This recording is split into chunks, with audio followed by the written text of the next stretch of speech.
Baik, selamat pagi untuk kita semua. Selamat pagi. Di sini saya berperan sebagai moderator untuk membantu Ibu Ido. Pada kesempatan ini kita akan mengikuti kegiatan diseminasi budaya positif yang akan dibawakan oleh Ibu Ido. Sebelum itu, kita mengawali kegiatan ini dengan doa yang dipimpin oleh Ibu Mila. Kepada Ibu Mila, saya persilakan.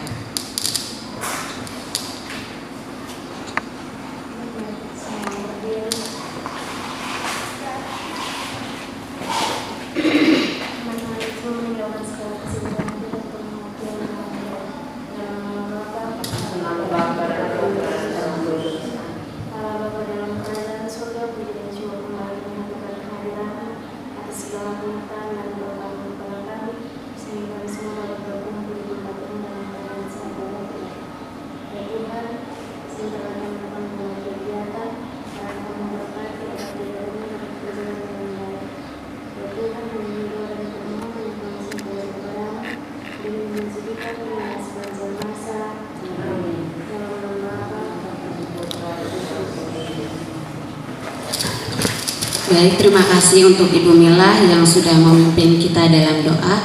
Selanjutnya, sambutan dari Suster Kepala Sekolah, waktu dan kesempatan saya berikan.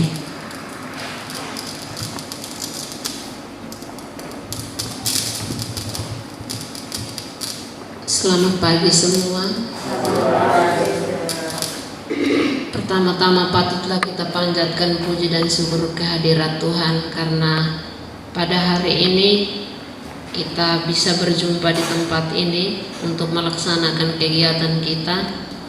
Hari ini kita akan bersama mendengar pemaparan materi mengenai diseminasi budaya positif di SMP Katolik Hati Tersuci Maria Halilulik oleh calon guru penggerak Ibu Fridolina Oni.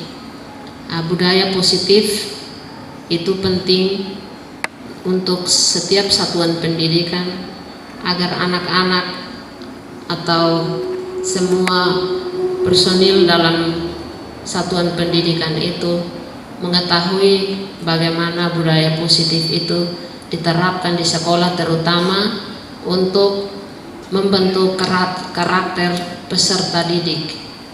Mari kita memberi perhatian secara penuh kepada pemateri untuk memaparkan materinya pada hari ini. Semoga bermanfaat bagi kita semua. Terima kasih.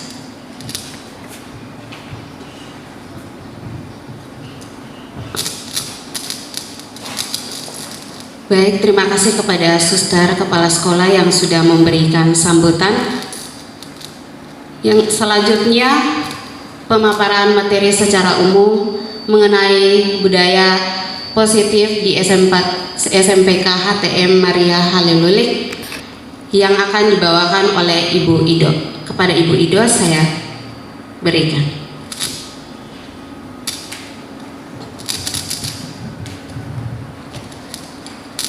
Baik, terima kasih atas kesempatan yang diberikan. Selamat pagi dan salam sejahtera untuk kita semua. Selamat pagi. Pertama-tama patutlah kita panjatkan puji dan syukur kehadirat Tuhan Yang Maha Esa atas berkat-Nya sehingga kita semua dapat berkumpul di tempat ini dalam keadaan sehat. Pada pagi hari ini saya akan melaksanakan kegiatan diseminasi budaya positif di SMPK Hati Tersuci Maria Halilulik. Sebelumnya saya ucapkan limpah terima kasih kepada Suster Kepala dan juga rekan guru hebat sekalian yang telah bersedia meluangkan waktu untuk mengikuti kegiatan ini. Jadi diseminasi budaya positif ini merupakan penyebaran pemahaman saya mengenai budaya positif yang saya dapatkan pada pendidikan guru penggerak. Ini merupakan salah satu aksi nyata, yaitu kami diberi tugas untuk menyebarluaskan pemahaman kami tentang budaya positif.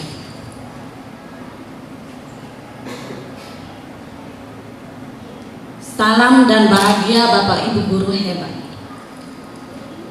Tujuan pembelajaran atau tujuan kegiatan kita hari ini yaitu saya dapat menyampaikan pembelajaran dan pemahaman mengenai penerapan konsep-konsep inti dalam modul budaya positif. Konsep inti budaya positif itu yang pertama disiplin positif dan nilai-nilai kebajikan universal. Yang kedua, teori motivasi, hukuman dan penghargaan dan juga restitusi.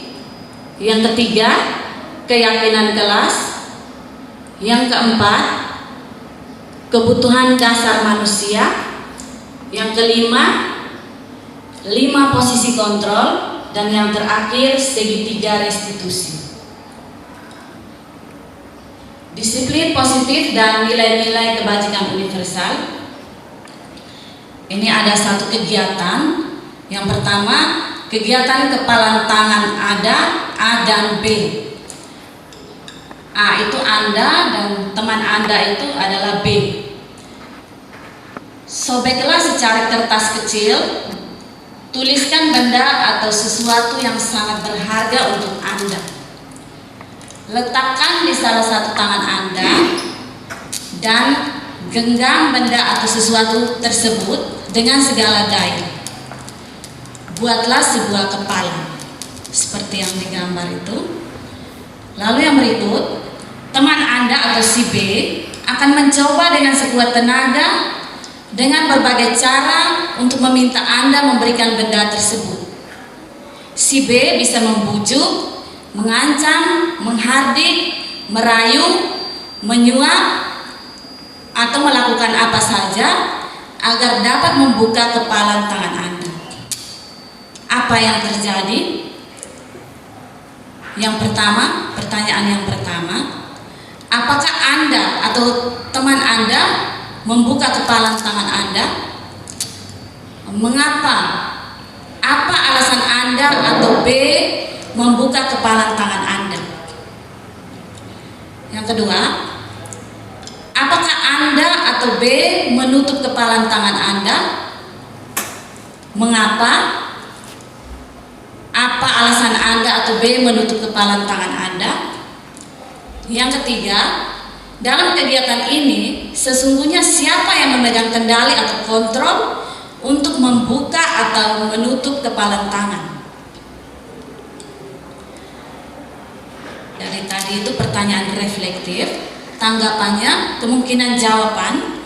Yang pertama, untuk pertanyaan nomor 1 dan 2, yaitu siapa yang membuka atau menutup, siapa yang bersedia membuka atau menutup, itu jawabannya bervariasi antara bersedia atau tetap bertahan menutup kepalan tangannya. Yang kedua, pernyataan ketiga, pertanyaan ketiga, siapa yang sesungguhnya memegang kontrol? Jawabannya tentu kita sendiri yang memegang kontrol atas kepalan tangan kita. Apakah kita membuka atau menutup kepalan tangan kita? Itu tergantung pada diri kita masing-masing sesuai dengan kebutuhan dasar kita saat itu. Berikut perubahan paradigma teori kontrol atau teori pilihan. Dalam hal ini ilusi kontrol. Ilusi guru mengontrol murid. Maksudnya semua perilaku murid termasuk yang tampaknya dikontrol oleh guru, memiliki tujuan dan terjadi karena murid mengizinkan dirinya dikontrol untuk memenuhi kebutuhan dasarnya. Yang kedua, ilusi bahwa kritik dan membuat orang merasa bersalah dapat menguatkan karakter. Mengontrol murid dengan kritik dan rasa bersalah dapat menyebabkan identitas gagal dan dialog diri negatif. Seringkali tanpa disadari, oleh guru karena disampaikan dengan suara halus. Yang ketiga, ilusi bahwa semua penguatan positif, efektif, dan bermanfaat. Penguatan positif dan bujukan adalah bentuk kontrol yang dapat mempengaruhi murid yang seiring waktu bisa disadari dan ditolak oleh murid atau membuat mereka bergantung pada pendapat guru. Yang terakhir, ilusi bahwa orang dewasa memiliki hak untuk memaksa. Orang dewasa merasa bertanggung jawab untuk mengarahkan murid, namun mereka akhirnya menyadari bahwa perilaku memaksa tidak efektif dalam jangka panjang dan justru menciptakan hubungan permusuhan.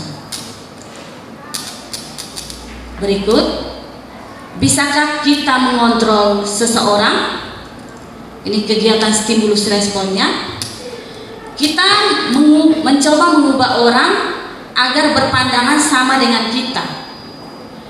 Teori kontrol, kita berusaha memahami pandangan orang lain tentang dunia. Yang berikut, perilaku buruk dilihat sebagai suatu kesalahan. Teori kontrolnya, semua perilaku memiliki tujuan. Yang berikut, orang lain bisa mengontrol saya. Teori kontrolnya, hanya Anda yang bisa mengontrol diri Anda. Yang berikut, saya bisa mengontrol orang lain. Teori kontrolnya, Anda tidak bisa mengontrol orang lain. Berikut, pemaksaan ada pada saat bujukan gagal. Teori kontrolnya, kolaborasi dan konsensus menciptakan pilihan-pilihan baru. Stimulus respon yang terakhir, model berpikir menang atau kalah. Teori kontrolnya, model berpikir menang-menang. Ini, setiap kita adalah pribadi yang unik, punya kemerdekaan. Itu artinya tidak hanya terlepas dari perintah, akan tetapi juga cakap buat memerintah diri sendiri. Materi yang berikut adalah disiplin positif. Disiplin berasal dari bahasa Latin yaitu disciplina, yang berarti belajar. Kebanyakan orang akan menghubungkan kata disiplin dengan tata tertib, teratur, dan kepatuhan kepada peraturan. Kata disiplin juga sering dihubungkan dengan hukuman, padahal itu sungguh berbeda. Karena belajar tentang disiplin positif tidak harus dengan memberi hukuman. Justru itu adalah salah satu alternatif terakhir, dan kalau perlu tidak digunakan sama sekali. Murid yang memiliki disiplin positif akan memiliki motivasi internal yang tinggi dalam menguasai diri untuk melakukan tindakan yang sesuai dengan nilai-nilai kebajikan universal. Nilai-nilai kebajikan universal yaitu sifat-sifat positif yang merupakan tujuan mulia yang ingin dicapai oleh setiap individu.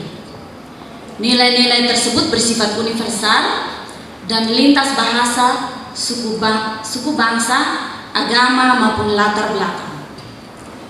Setiap perilaku atau perbuatan memiliki suatu tujuan. Ini menurut Dr. William Glasser pada teori kontrol.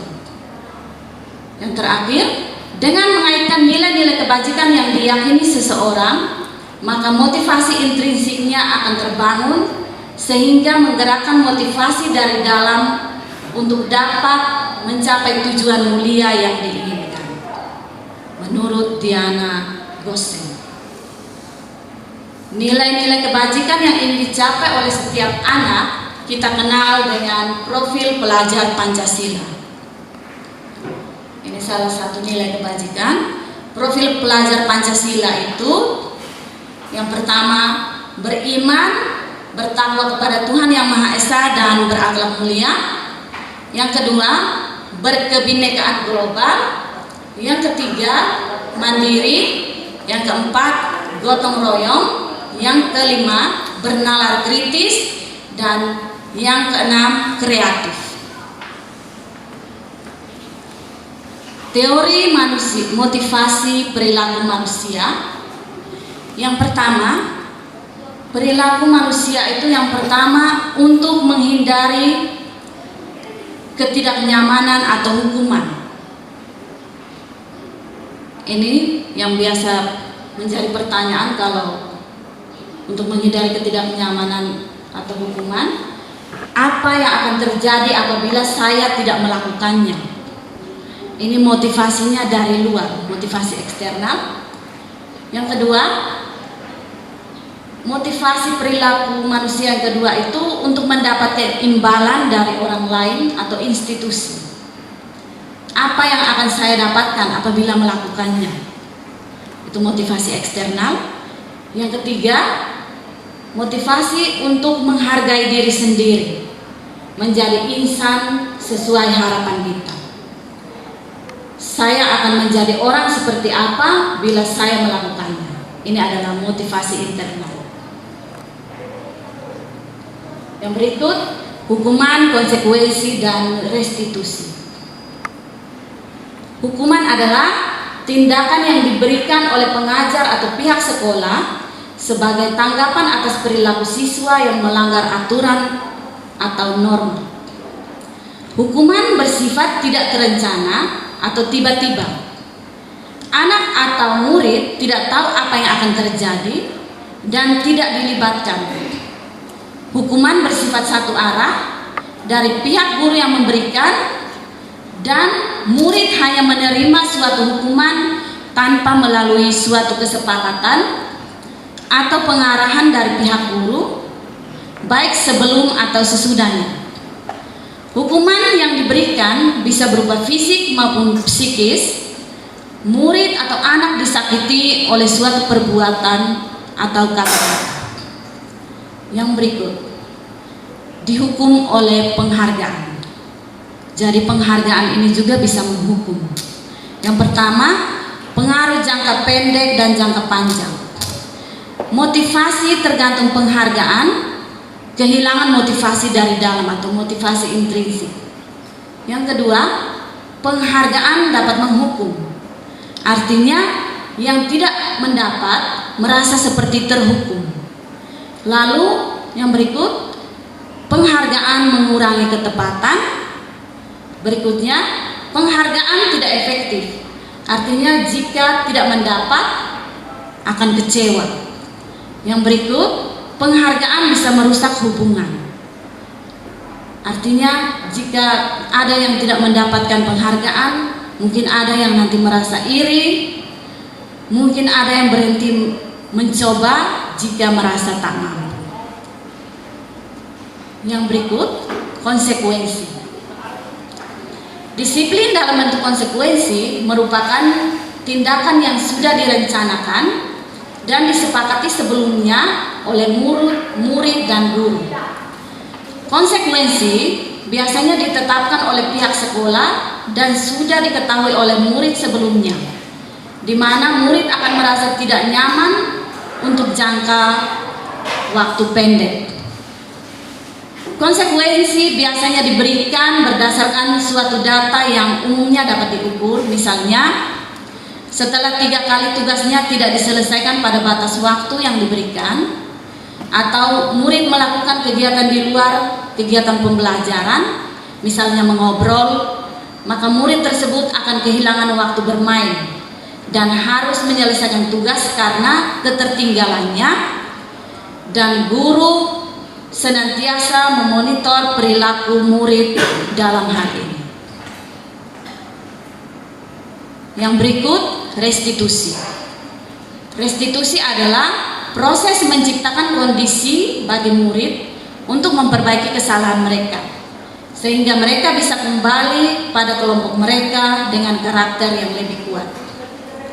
Restitusi juga merupakan proses kolaboratif yang mengajarkan murid untuk mencari solusi untuk masalah mereka dan membantu murid berpikir tentang orang seperti apa yang mereka inginkan dan bagaimana mereka harus memperlakukan orang lain. Berikut. Ini kita sama-sama, mungkin ini pertanyaan untuk Bapak Ibu sekalian. Tindakan guru mencatat 100 kali di dalam buku kalimat "Saya tidak akan terlambat lagi karena terlambat ke sekolah". Menurut Bapak Ibu ini hukuman atau konsekuensi? Ini mungkin ada yang bisa menjawab. Hukuman atau konsekuensi.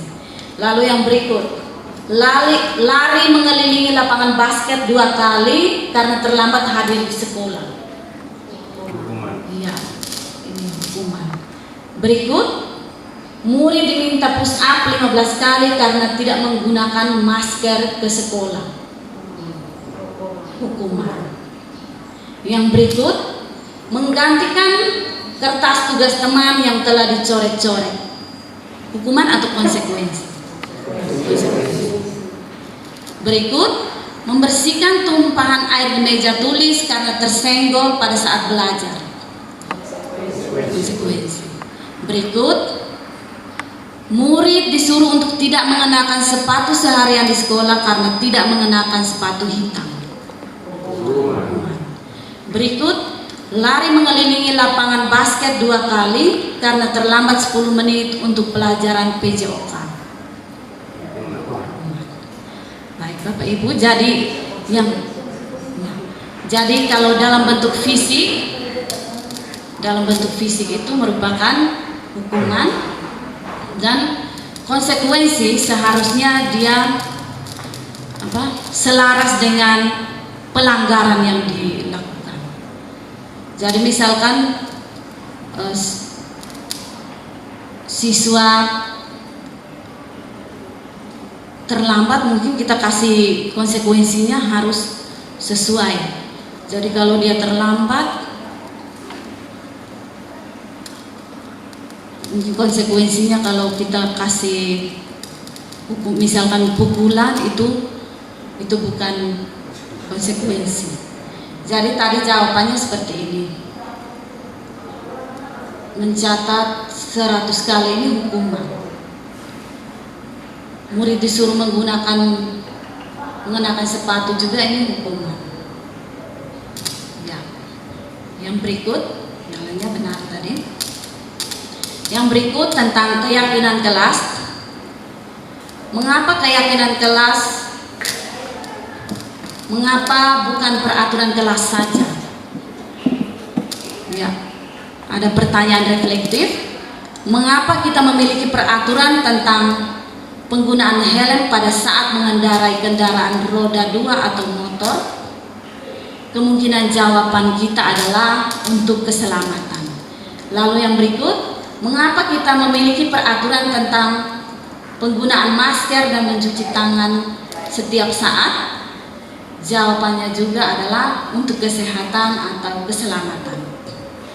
Jadi nilai-nilai keselamatan atau kesehatan inilah yang kita sebut sebagai keyakinan, yaitu nilai-nilai kebajikan universal yang disepakati secara tersirat dan tersurat, lepas dari latar belakang suku, negara, bahasa maupun agama. Untuk mendukung motivasi intrinsik, kembali ke nilai-nilai atau keyakinan-keyakinan lebih menggerakkan seseorang dibandingkan mengikuti serangkaian peraturan-peraturan. Berikut, keyakinan kelas itu tahapannya.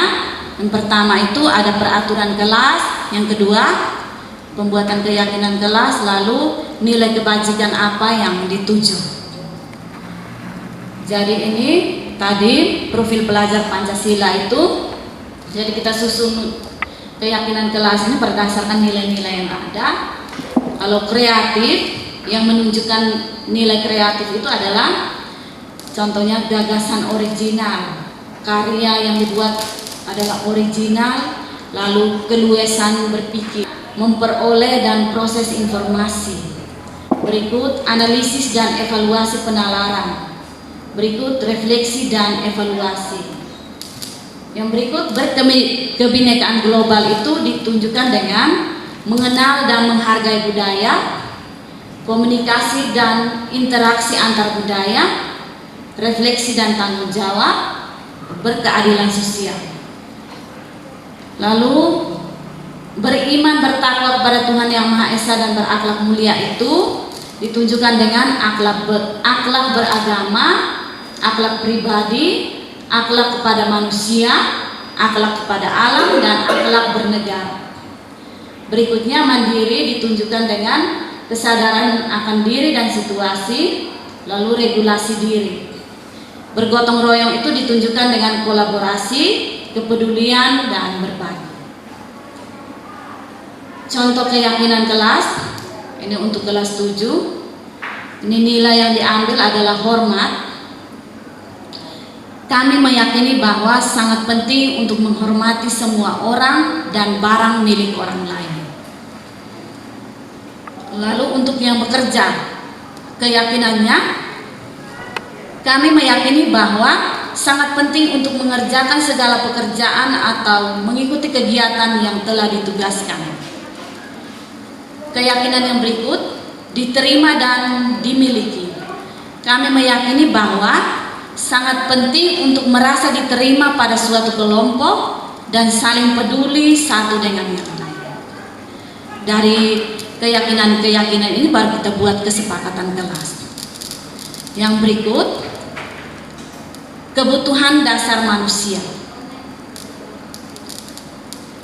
Kebutuhan dasar manusia, seluruh tindakan manusia sebetulnya adalah upaya memenuhi satu atau lebih kebutuhan dasarnya. Perbuatan yang bertentangan dengan nilai-nilai sebetulnya terjadi karena kegagalan memenuhi kebutuhan dasar. 5 kebutuhan dasar itu, yang pertama itu adalah kasih sayang dan rasa diterima. Jadi kadang anak-anak di kelas itu misalkan mencari ribut atau apa, mencari perhatian, itu mungkin dia kurang kasih sayang atau dia ingin diterima. Yang berikut, kebutuhan penguasaan. Kebutuhan penguasaan di sini maksudnya untuk diakui bahwa dia bisa, atau diakui bahwa anak itu dia nakal atau membutuhkan pengakuan. Yang berikut, kebutuhan bertahan hidup. Kebutuhan bertahan hidup itu ada, yaitu sandang, pangan, dan papan. Kadang anak mengantuk di kelas mungkin karena dia lapar, kebutuhan makannya belum terpenuhi. Lalu berikut, kebutuhan kesenangan. Kadang anak ribut di kelas itu mungkin karena dia sudah terbiasa, dia maunya untuk bermain-main. Jadi kita sebagai guru harus mencari cara untuk memenuhi kebutuhan murid tersebut agar ia bisa mengikuti pelajaran dengan aman, nyaman. Yang berikut, kebebasan. Berikutnya, 5 posisi kontrol. Yang pertama, kita guru ini posisi yang pertama sebagai penghukum. Yang kedua, bisa sebagai pembuat rasa bersalah. Yang ketiga, bisa sebagai teman. Yang keempat, bisa sebagai pemantau. Yang kelima, sebagai manajer. Yang berikut, ya, ini penjelasan mengenai 5 posisi kontrol. Kalau penghukum, tindakan guru itu biasanya menghardik, menunjuk-nunjuk, menyakiti, dan bisa menyindir. Kalau ini perbuat, kalau berkata, kamu tidak melakukannya, awas ya, rasakan. Nah, itu contoh dari penghukum. Hasilnya, siswa bisa memberontak, menyalahkan orang lain, dan bisa juga berbohong. Kaitan dengan dunia berkualitas, murid meletakkan guru di luar dunia berkualitas. Yang berikut, murid berkata, biarkan saja, nanti juga marah-marah lagi.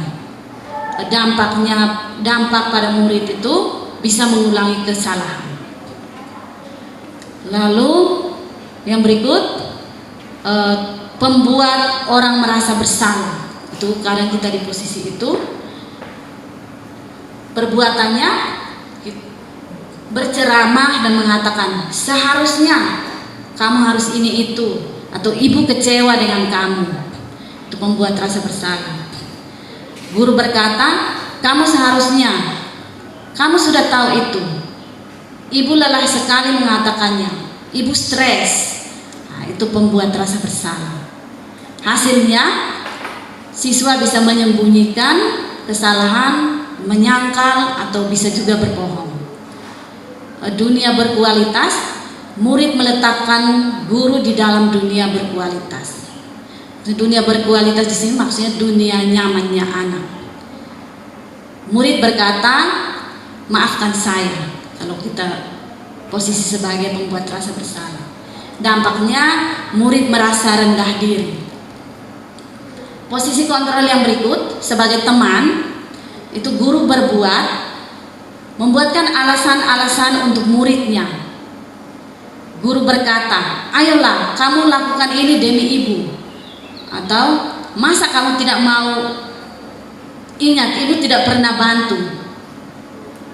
Hasilnya, siswa bisa ketergantungan. Atau kadang siswa juga bisa menganggap remeh kita. Kaitan dengan dunia berkualitas, murid meletakkan guru sebagai orang yang sangat penting di dunia berkualitas karena posisi sebagai teman. Murid berkata, saya pikir bapak atau ibu teman saya. Ternyata begitu. Dampaknya lemah, tidak mandiri, dan selalu tergantung. Berikut, pemantau. Guru berbuat untuk menghitung, mengukur, biasanya pakai aturan-aturan. Guru berkata, apa peraturannya? Hasil menyesuaikan diri, bisa diawasi. Lalu kaitannya dengan dunia berkualitas, itu murid meletakkan guru, peraturan dan hukum di dunia berkualitas. Murid berkata, berapa banyak bintang yang harus saya peroleh, berapa halaman yang harus saya tulis. Dampak pada murid, menitik beratkan pada sanksi atau hadiah untuk dirinya. Yang berikut, posisi teratas adalah manajer. Guru berbuat atau tindakannya mengajukan pertanyaan-pertanyaan. Guru berkata, apa yang kita yakini atau yang kita sepakati, lalu apa yang bisa kau kerjakan untuk memperbaiki masalah ini. Hasilnya menguatkan murid. Lalu kaitannya dengan dunia berkualitas itu, murid meletakkan dirinya sebagai individu yang positif dalam dunia berkualitas. Murid berkata, bagaimana caranya saya bisa memperbaiki keadaan. Dampak pada murid, mengevaluasi diri, bagaimana cara memperbaiki diri. Berikut, yang terakhir adalah segitiga restitusi. Jadi kalau posisi kita sebagai manajer, kita harus menyelesaikan masalah dengan segitiga restitusi. Segitiga restitusi itu yang pertama adalah validasi tindakan yang salah, lalu menanyakan keyakinan, setelah itu menstabilkan identitas. Di tahap validasi tindakan yang salah itu, biasa pertanyaan yang diajukan atau pernyataan, kamu tentu punya alasan mengapa melakukan itu. Lalu, adakah cara yang lebih efektif untuk mendapatkan apa yang kamu butuhkan? Untuk menanyakan keyakinan, nilai apa yang telah kita sepakati. Berikut, kamu ingin menjadi seperti apa? Berikut, untuk menstabilkan identitas, setiap orang pasti pernah melakukan kesalahan. Kamu bukan satu-satunya yang pernah melakukan ini.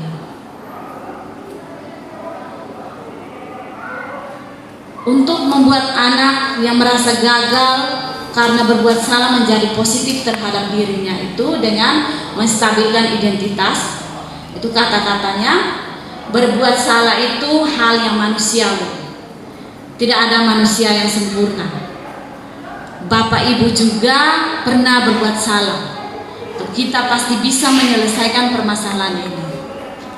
Bapak atau Ibu tidak tertarik untuk mencari tahu siapa yang benar, siapa yang salah. Bapak Ibu lebih tertarik untuk menyelesaikan masalah. Kalau kamu menyalahkan dirimu sendiri terus-menerus, apakah kamu bersikap baik pada dirimu sendiri?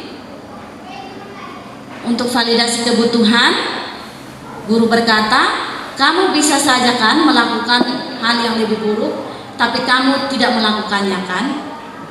Berikut, kamu pasti punya alasan mengapa melakukannya. Berikut, apa yang penting bagi kamu?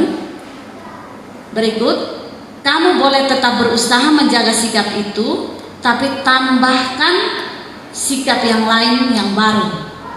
Berikut, maukah kamu belajar cara lain untuk mendapatkan apa yang kamu butuhkan tanpa harus memukul? Berikut, apa kamu bisa melakukan dengan lebih baik besok lagi? Yang terakhir, menanyakan keyakinan. Apa nilai yang kita percaya di kelas atau di sekolah kita? Berikut, nilai-nilai universal apa yang kita sepakati? Kelas yang ideal itu seperti apa sih? Kamu ingin jadi anak seperti apa? Apa yang kamu rasakan ketika kamu melakukan itu? Kamu menjadi orang seperti apa? Ya, ini adalah contoh penerapan segitiga restitusi. Kasus yang pertama itu siswa terlambat datang ke sekolah. Kasus yang kedua tentang siswa bertengkar dengan temannya. Ini yang terakhir, pengalaman dan pembelajaran dalam menerapkan budaya positif ini hanya sebagian saja yang ditayangkan. Ini tentang ini budaya positif, lalu meningkatkan kedisiplinan dengan cara mengikuti upacara bendera.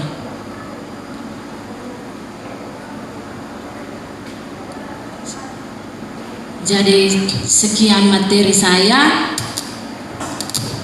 Dari tempat ini saya ucapkan terima kasih atas perhatiannya. Jika ada kata yang salah, saya mohon maaf. Saya harapkan semoga budaya positif ini dapat ditingkatkan di sekolah kita. Dan untuk meningkatkan budaya positif tentu diperlukan kolaborasi dan kerjasama yang baik demi mewujudkan lingkungan pembelajaran yang menyenangkan untuk peserta didik kita. Sekian dan terima kasih. Kita menutupi kegiatan kita dengan doa. Saya minta Ibu Medi untuk memimpin kita dalam doa.